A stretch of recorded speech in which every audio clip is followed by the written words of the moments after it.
وَإِذِ ابْتَلَى إِبْرَاهِيمَ رَبُّهُ بِكَلِمَاتٍ فَأَتَمَّهُنَّ قَالَ إِنِّي جَاعِلُكَ لِلنَّاسِ إِمَامًا সুবহানাল্লাহ পড়েন। যেই নবীর ব্যাপারে আল্লাহ তথ্য দিলেন ওই নবীর নাম ইব্রাহিম আলাইহিস সালাম। সবাই বলেন কি নাম? চিল্লায় বলেন কি নাম? আল্লাহ বলেন নবী স্মরণ করুন সেই সময়ের কথা যখন আমি আমার খলিল ইব্রাহিমকে অনেকগুলো বিষয়ে পরীক্ষা করেছিলাম, আর আমার খলিল ইব্রাহিম প্রতিটা পরীক্ষায় গোল্ডেন এ প্লাস পেয়েছে। প্রতিটা পরীক্ষায় সফলতার সাথে আমার ইব্রাহিম উত্তীর্ণ হয়েছে।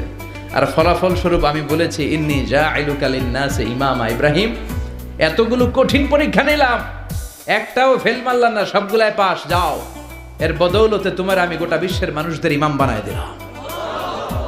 ইমাম মানে নেতা। ইমাম মানে কি? নেতা। নেতা হওয়া এত সহজ না।